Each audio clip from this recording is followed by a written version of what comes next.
मैं दिग्विजय फिर से स्वागत करता हूं आपका स्कोर हाई क्लासेस के यूट्यूब चैनल पर। हम क्लास 9 मैथमेटिक्स में ट्रायंगल चैप्टर पढ़ रहे थे और 5 पार्ट अभी तक हम देख चुके हैं।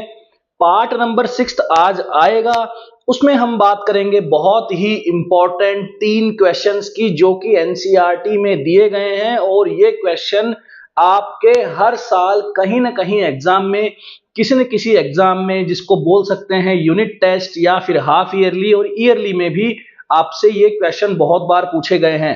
तो आज ही स्टूडेंट फटाफट से हम इन क्वेश्चंस को कर लेते हैं, लेकिन उससे पहले मैं आप लोगों से कुछ बात करना चाहता हूं। बात यह है कि आप मुझे ये बताइए कि कॉन्ग्रुएंसी के रूल्स कितने हैं। तो आप लोग सोचेंगे कि कॉन्ग्रुएंसी के रूल तो बताना बहुत आसान है। कितने रूल हैं? 5 रूल हैं। पहला रूल क्या है? S S S. दूसरा क्या है? S A S. तीसरा क्या था? A S A. चौथा क्या है? ए ए एस। और लास्ट वाला था आर एच एस। इन सब का एक्सप्लेनेशन अगर कोई बच्चा डायरेक्ट पार्ट 6 देख रहा है तो मैं उससे रिक्वेस्ट करूंगा कि कम से कम आप शुरू के 3 से 4 पार्ट कम से कम देखें। उससे आपको आइडिया होगा कि एएसए क्या है या फिर एसएएस और एएसए में क्या डिफरेंस है। तो आ जाइए फटाफट से हम इन तीनों क्वेश्चंस को कर देते हैं। क्वेश्चन नंबर 1 में लिखा हुआ है line L is the bisector of an angle A. जो एंगल ए है, ये जो लाइन एल है ये इस एंगल ए की क्या है? बाइसेक्टर है। अब बाइसेक्टर का मतलब क्या है कि दोनों के दोनों जो पार्ट्स में ये डिवाइड कर रही है, दो इक्वल पार्ट्स हैं, जो दोनों दो पार्ट्स हो चुके हैं। इस एल ने, देखो आप ध्यान से, इस ए एंगल के 2 हिस्से कर दिए हैं और दोनों के दोनों हिस्से कैसे होंगे? इक्वल होंगे। होप सो यहां तक आपको समझ में आया होगा। B is any point on line B. Line L पे कोई पॉइंट है, BP and BQ are perpendiculars from B to arm of angle A। बोल रहा है कि जो आर्म है एंगल A की, देखो भैया एंगल A की 2 आर्म होंगी। एक आर्म पे B से Q गया है परपेंडिकुलर और एक आर्म से B से P गया है परपेंडिकुलर। हमसे क्या पूछा जा रहा है? हमसे पूछा जा रहा है कि ट्रायंगल APB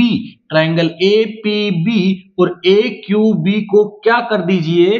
कॉन्ग्रुएंट कर दीजिए। और अब आप जानते हैं कि अगर मैं दोनों ट्रायंगल को कॉन्ग्रुएंट कर दूंगा तो इसका मतलब ये BQ और ये जो BP है, ये तो ऑटोमेटिकली ही इक्वल हो जाएंगे। किस नियम से? CPCT से। CPCT का मतलब क्या है? Corresponding parts of congruent triangles. और CPCT इक्वल होती है, मतलब कॉरेस्पॉन्डिंग पार्ट्स कॉन्ग्रुएंट ट्रायंगल के क्या होते हैं? इक्वल। तो सबसे पहले हमें लिखना होगा इसका गिवन। तो गिवन में जो इंफॉर्मेशन है वो लिख देंगे। गिवन में क्या लिखेंगे? L इज एंगल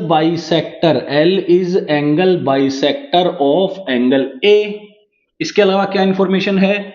जो BQ है वो परपेंडिकुलर है। काम करते हैं, इसे नाम देते हैं M, इसे नाम देते हैं N। तो AM पे परपेंडिकुलर है BQ, AM पे परपेंडिकुलर है BQ, और यहां से जो BP है वो परपेंडिकुलर है AN पे। होप सो आपको यहां तक तो समझ में आ गया होगा। मैंने कुछ भी नहीं किया है, मैंने केवल जो गिवन चीजें हैं वो लिखी है। मैथ्स का ज्यादा यूज किया है, इंग्लिश का यहां पे कम यूज किया है, ठीक है। गिवन के बाद आप लोगों को लिखना होगा कि यहां पे आपको प्रूव क्या करना है। अब क्या प्रूव करना है? प्रूव में जो बातें लिखी हुई है वो लिख दो। क्या है? Triangle APB congruent triangle AQB and BP equal BQ, ये हमें प्रूव करना है। क्या हमें इस क्वेश्चन के अंदर कहीं कंस्ट्रक्शन करने की नीड है? नहीं, यहां पे कोई कंस्ट्रक्शन करने की नीड नहीं है, इसलिए कंस्ट्रक्शन का पोर्शन यहां से हट जाएगा। अब हम बात करेंगे प्रूफ की। किसकी बात करेंगे बच्चों? प्रूफ की। और प्रूफ करने से पहले, इन दोनों को प्रूफ करने से पहले आओ पहले यही समझ लें एक्चुअली हम यहां पे रूल कौन सा लगाने जा रहे हैं, लॉ कौन सा लगाने जा रहे हैं। क्लियर है? तो ABQ को देखें और APB को देखें। तो एक काम करते हैं, ऐसा करते हैं, इन दोनों ट्राइंगल की फोटो यहां पे बना लेते हैं। इन दोनों ट्राइंगल की यहां पे फोटो बना लेते हैं, ठीक है। एक ट्राइंगल ये बन चुका है और एक ट्राइंगल आपका ये बन चुका है। ये कौन सा बन चुका है? आपका ABQ बन चुका है। ये कौन सा बन चुका है? आपका ABP बन चुका है, ठीक है। Q पे परपेंडिकुलर है जी, बिल्कुल। P पे भी क्या है? परपेंडिकुलर है, ठीक है। आप देखेंगे यहां से, क्या देखेंगे आप यहां से? ये वाला एंगल क्या इसके इक्वल होगा क्या? बिल्कुल होगा, गिवन है ना भाई। गिवन है ना, ये वाला एंगल इसके इक्वल है तो गिवन हो गया, तो ये वाला एंगल भैया इसके इक्वल हो गया। अब आप सोच के बताइए इसमें कौन सा रूल लग रहा है, सोच के बताइए इसमें कौन सा रूल लग रहा है, लगाइए दिमाग। अगर आप इसमें देखेंगे तो एक एंगल इसके पास है, एक एंगल इसके पास है, एक एंगल इसके पास है, एक एंगल इसके पास भी है, और एक साइड भी है, देखो ये वाली साइड, ये वाली साइड कॉमन है ना भैया। AB तो ABQ का भी हिस्सा है और AB तो ABP का भी हिस्सा है, इसका मतलब AB क्या है, यहां से कॉमन है। तो हम क्या लिखेंगे, हम लिखेंगे in triangle ABQ and triangle ABP, इन दो ट्राइंगल की बात चल रही है, तो क्या लगा रहे हैं नियम AAS, तो सबसे पहले A लिख देंगे, तो क्या लिख देंगे, angle AQB equal angle APB, जो कि क्या है 90 है, और ये बात क्या है ऑलरेडी गिवन है। ठीक है, पहली बात लिख दी। AAS मतलब एक और A लिखेंगे, एक और A लिखेंगे तो लिखेंगे QAB, क्या लिखेंगे QAB इक्वल PAB। आसान है भैया, बहुत आसान है, गिवन है, ये बात भी गिवन है। AB क्या है भैया, AB क्या है, कॉमन है, तो आ गई होगी अब तो बात समझ में आपको। मैंने क्या लगा दिया AAS, और दोनों ट्राइंगल क्या हो गए congruent. Now using AAS congruency triangle, कौन कौन से, ABQ कॉन्ग्रुएंट होगा ट्राइंगल ABQ तो ABP, क्लियर है भैया। और CPCT क्या कहेगी, यूजिंग CPCT क्या कहेगी कि BQ इक्वल क्या होगा, BP होगा, BQ इक्वल क्या होगा बच्चों, BP होगा, और AQ इक्वल AP होगा, AB के कॉमन है ही, क्लियर है। AAS रूल लग गया, AAS रूल लग गया, इसका मतलब दो एंगल और एक साइड रूल में आ गई, ध्यान से सुनो। AAS रूल लग गया, AAS रूल लग गया, इसका मतलब दो एंगल और एक साइड रूल में आ चुकी है, इसका मतलब एक एंगल और दो साइड बच गए, एक एंगल और दो साइड बच गए, क्योंकि ट्राइंगल के अंदर टोटल चीजें कितनी है, 6, 3 तो है एंगल और 3 क्या है साइड। नियम में कितनी आएगी, रूल में कितनी आएगी, 3 आएंगी, बचेंगी कितनी, 3, तो जो बच जाएंगी ना वो CPCT से इक्वल होंगी, ये बात दिमाग में फिट कर लो आप। जो रूल के अलावा चीजें बच गई है वो ऑटोमेटिकली इक्वल हो जाएंगी। क्वेश्चन आपको वहीं से पूछेगा, जो बची हुई 3 चीजें हैं वहीं से पूछेगा कि ये इक्वल बताओ।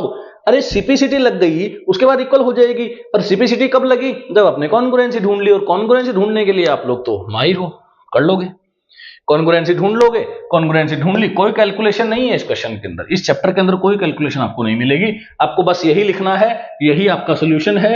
इसको थोड़ा और अच्छे से लिख देंगे, थोड़ा और अच्छे से लिख देंगे, डायग्राम थोड़ा बना देंगे, मेरे पास थोड़ी जगह कम है इसलिए मैं ऐसा लिख रहा हूं, आप और अच्छे से आराम से स्पेस लेके लिखेंगे, बढ़िया आप लोगों को समझ में आ जाएगा। बात करने जा रहे हैं भैया, बात करने जा रहे हैं क्वेश्चन नंबर 2 की, तो यहां से क्वेश्चन नंबर 1 को यहां से इरेज कर देते हैं ताकि हम क्वेश्चन नंबर 2 के लिए जगह बना सकें। आसान है क्वेश्चन, जल्दी जल्दी हो जाएंगे। देखो बात करते हैं क्वेश्चन नंबर 2 की, सॉल्यूशन 2 की। सॉल्यूशन 2 में बोला है भैया कि AB is a line segment, AB एक लाइन सेगमेंट है। क्वेश्चन को पहले पढ़ना है, क्वेश्चन में जो लैंग्वेज लिखी हुई है, देखो 3-3 4-4 लाइनों का क्वेश्चन है, ठीक है ना, तो कौन किसका क्या है, कौन कहां है, कौन सा किसका मिड पॉइंट है, कौन कौन सा एंगल बना रहा है, ये सब लिखा रहता है, ठीक है। तो AB is a line segment and P is mid point, ठीक है, AB लाइन सेगमेंट समझ में आ रहा है, और P इसका क्या है, मिड पॉइंट है। अब P मिड पॉइंट हो गया, इसका मतलब AP किसके इक्वल हो गया भैया, BP के, ठीक है। D and E are points on the same side of AB, AB के दोनों सेम साइड एक पॉइंट है D और E, जो कि एंगल इनके क्या दे रखे हैं, इक्वल BAD, कौन सा है ये BAD, किसके इक्वल है आपका ABE के, क्लियर है। जो BAD है, जो BAD है वो आपका ABE के इक्वल है, मतलब ये वाले एंगल की बात चल रही है, ये एंगल इक्वल है, और ये भी एक एंगल इक्वल है EPA, ये वाला एंगल इसके इक्वल है। अब हमें क्या करना है, हमें DAP और EBP को, समझ में आ जाए कुछ बात, DAP इस वाले ट्राइंगल को, EBP इस वाले ट्राइंगल के क्या करना है, कॉन्ग्रुएंट करना है। तो गिवन में लिख दें, तो सबसे पहले गिवन में लिख देते हैं, अभी स्पेस है आराम से, कोई दिक्कत नहीं है। तो गिवन में क्या लिखेंगे, गिवन में लिखेंगे P मिड पॉइंट है, P is mid point, P is mid point of AB, so AP equal BP, पहली बात तो ये गिवन हो गई। उसके बाद में दूसरी बात क्या गिवन है आपको? दूसरी बात ये गिवन है कि जो एंगल BAD है वो एंगल ABE के इक्वल है। एंड एक बात गिवन है कि EPA इक्वल DPB। इस क्वेश्चन से डरने की जरूरत नहीं है बिल्कुल भी, कंफ्यूजन में मत आओ फालतू की ये क्या क्या गिवन है, इतनी चीजें गिवन है, क्या प्रूव करना है, कहां से लाएंगे, कुछ नहीं है, बिल्कुल आसान है। देखो ध्यान से, है ना। टू प्रूव में क्या करना है? टू प्रूव में वही दो बातें। पहली बात कौन सी है कि ट्राइंगल जो DAP डैप है वो कॉन्ग्रुएंट होगा किसके? EBP के। और दूसरी बात यहां से क्या है, जो AD है वो BE के इक्वल। अरे AD तो BE के इक्वल अपने आप ही हो जाएगी, ये दोनों ट्राइंगल कॉन्ग्रुएंट तो हुए पहले, देखो ना। शुरू के दो ले लो, शुरू के दो ले लो, तो जब CPCT लग जाएगी, जब ट्राइंगल कॉन्ग्रुएंट हो जाएंगे तो दोनों तो ये तो इक्वल होना ही है। AD किसके इक्वल होना है? BE के। AP किसके होना है? BP के। और DP किसके होना है? EP के। ये सब तो अपने आप हो जाएंगे, ये काम अपने आप हो जाएगा। तो अब हम बात करते हैं प्रूफ की, और प्रूफ की बात करते हैं यहां पे। अब प्रूफ में देखो भैया, प्रूफ में देखना है कि DAP और EBP को हमें कॉन्ग्रुएंट प्रूव करना है। तो एक काम करते हैं, DAP को बनाते हैं, DAP को बनाते हैं। देखो ये बनाया मैंने DAP, ये बनाया मैंने DAP, ठीक है। और किसे बनाते हैं? EPB को। तो EPB भी बना लेते हैं, ये बना लिया मैंने EPB, ठीक है, EPB बना लिया, ठीक है भैया। अब ये वाला एक एंगल इसका है, एक एंगल इसका, इक्वल दिख रहा है क्या? दिख रहा होगा आराम से, कोई इशू नहीं है। क्या AP BP के इक्वल है क्या? देखो देखो, AP BP के इक्वल है, बन रहा है, सवाल हो जाएगा तुमसे, हो जाएगा, मैं कुछ नहीं कर रहा इसमें, तुम्हारा दिमाग चल रहा है भाई। ये एंगल इसके इक्वल दे रखा है, साफ साफ दे रखा है। क्यों? ये एंगल इस ट्राइंगल का नहीं है क्या? है। और ये एंगल इस वाले ट्राइंगल का, हमारे जो डिजायर ट्राइंगल है उसका है क्या? बिल्कुल है। क्या डिजायर ट्राइंगल में BP साइड है? जी बिल्कुल BP है। क्या AP है? AP है, इक्वल भी है, इक्वल भी है। बस एक समस्या है, एक समस्या क्या है? समस्या अब ये है कि ये वाला एंगल कैसे जैसे करके इस वाले एंगल के क्या हो? इक्वल हो, तभी तो क्या लगे? ASA। आ रही होगी बात समझ में? तो एक काम करते हैं, एक काम करते हैं, इस वाले एंगल को x मान लेते हैं। इस वाले एंगल को क्या मान लेते हैं बच्चों? x। अब मुझे बताओ, अगर आप इस वाले एंगल को x मान लोगे और ये वाले एंगल को y मानोगे, ये वाले को y, तो ये ऑटोमेटिकली ये भी क्या हो जाएगा? y हो जाएगा, नहीं हो जाएगा? तो एक काम करते हैं, इन ट्राइंगल, अब जो दो ट्राइंगल हमें कॉन्ग्रुएंट प्रूव करने हैं उसी के बारे में लिखते हैं। अब फिट कर लो दिमाग के अंदर कि प्रूफ में जब भी लिखा जाएगा तो जो दो ट्राइंगल आपको कॉन्ग्रुएंट प्रूव करने हैं, आपको वही बात लिखनी है कि in triangle this and this. तो मैं क्या लिखने जा रहा हूं? In triangle DAP and EBP, in triangle DAP and triangle EBP। बस फिक्स है, रटना कुछ नहीं, ये जो लिखा हुआ है वो यहां लिखना है। अब इन दोनों ट्राइंगल के अंदर हम लगाना क्या चाहते हैं? हम लगाना चाहते हैं ASA, लेकिन ASA लगने को तैयार नहीं है, क्योंकि ये वाला एंगल तो इसके इक्वल है, ये साइड तो इसके इक्वल है, लेकिन ये वाला एंगल इसके इक्वल गिवन ही नहीं है। ये वाला एंगल तो इसके गिवन ही नहीं है। APD अलग एंगल है भैया, APE अलग एंगल है, APE अलग एंगल है। देखो APE अलग एंगल है, ये अलग, ये वाला अलग एंगल है, और ये पूरा अलग है। ध्यान से देखो, ये छोटा वाला एंगल अलग है, और ये अलग है, और ये अलग है, तीनों अलग अलग है आपस में।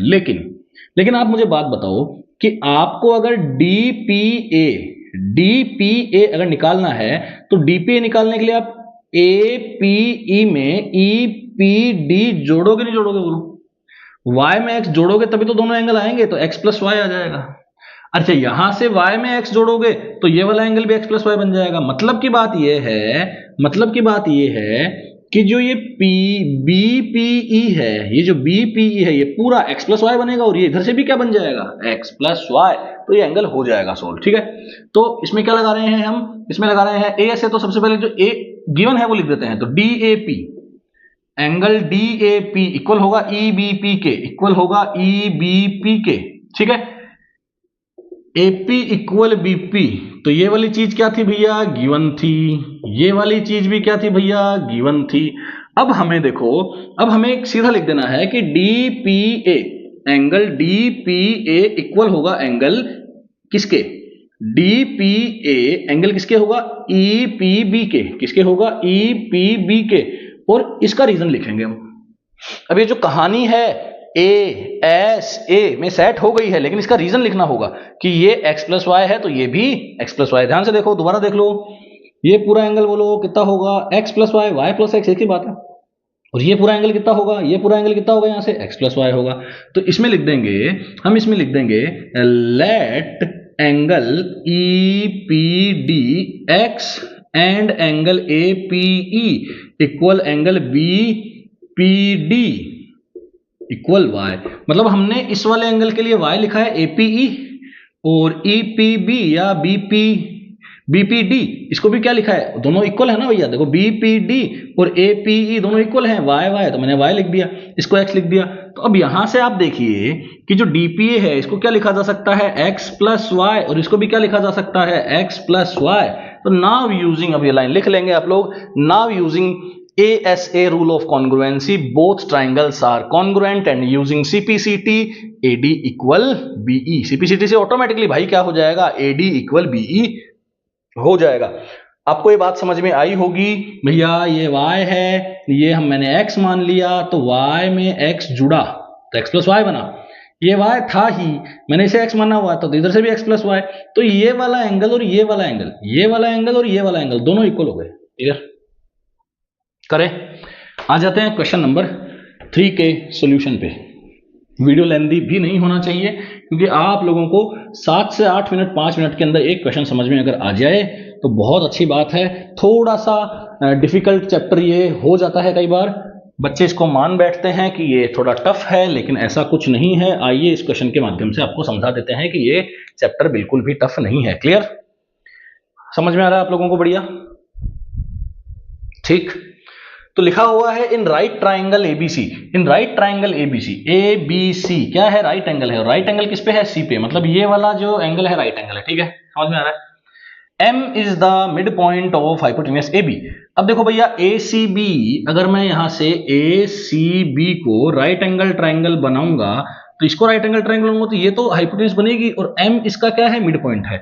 M इसका क्या है, AB का मिड पॉइंट है, ये मतलब ये इसके इक्वल है। सही बात है ना भाई, AB का अगर M मिड पॉइंट है तो ये इसके इक्वल गिवन है। सही बात है।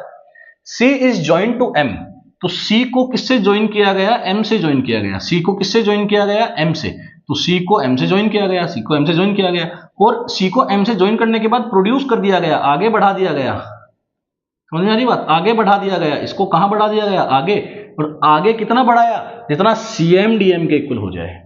सही, देखो दोबारा देखो, M तो AB का मिड पॉइंट है, M तो AB का मिड पॉइंट है, लेकिन C से M को ज्वाइन किया गया, C से M को ज्वाइन किया गया, ठीक है, C को M से ज्वाइन किया गया।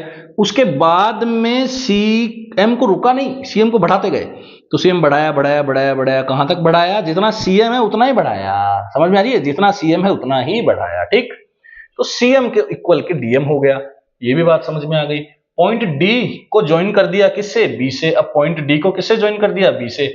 मतलब हमारे पास जो ये प्लेन लाइन बनी हुई है यही ट्राइंगल था सबसे पहले, लेकिन ये धीरे धीरे इसको इससे जोड़ा, फिर आगे बढ़ाया, फिर इसको इससे ज्वाइन किया, ऐसा कुछ किया गया। क्लियर, तो ऐसा डायग्राम बन गया। सही बात, समझ में आ रहा है। चलो, तो ये गिवन टू प्रूव अब आपकी कहानी है, गिवन की सारी बातें आप अपने आप लिख लेंगे।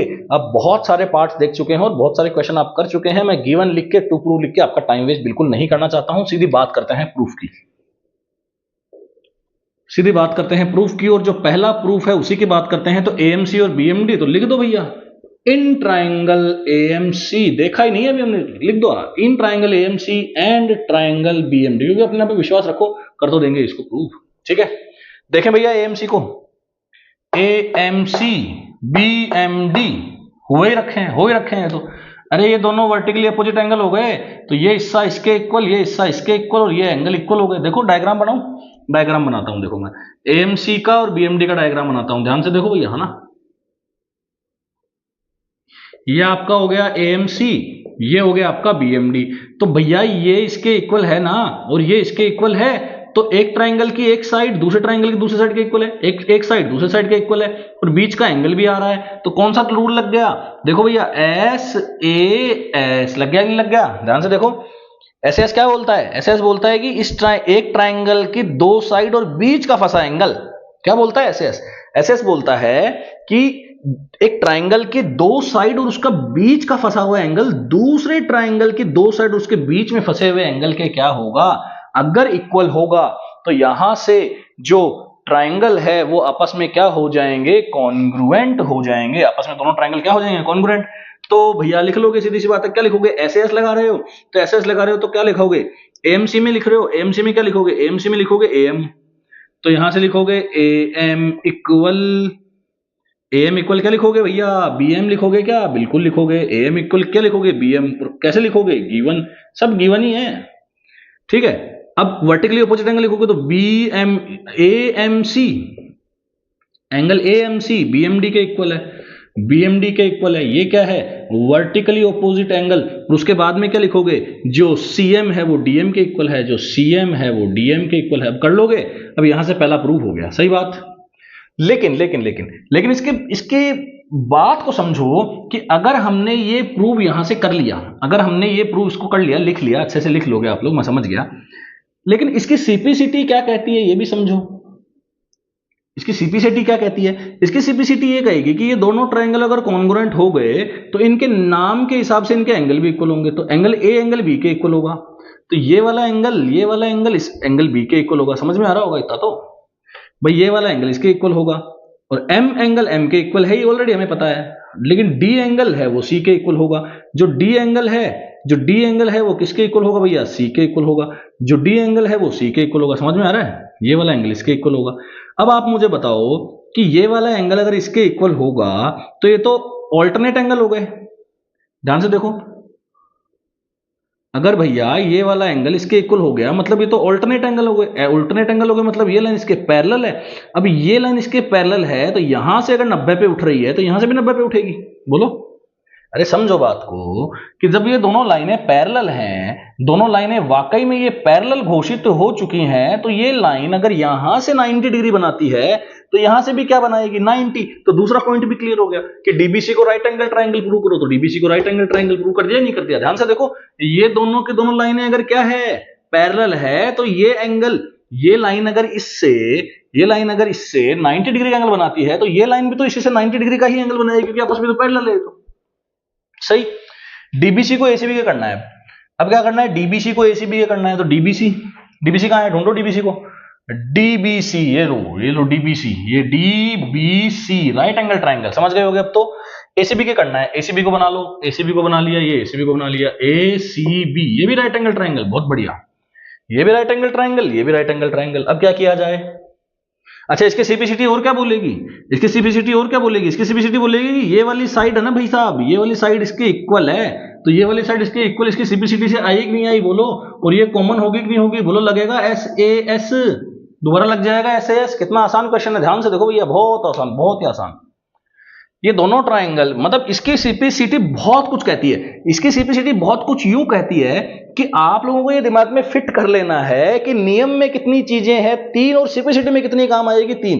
तो 3 नियम में आ गई, उसके अलावा सिंप्लिसिटी में आ जाती है।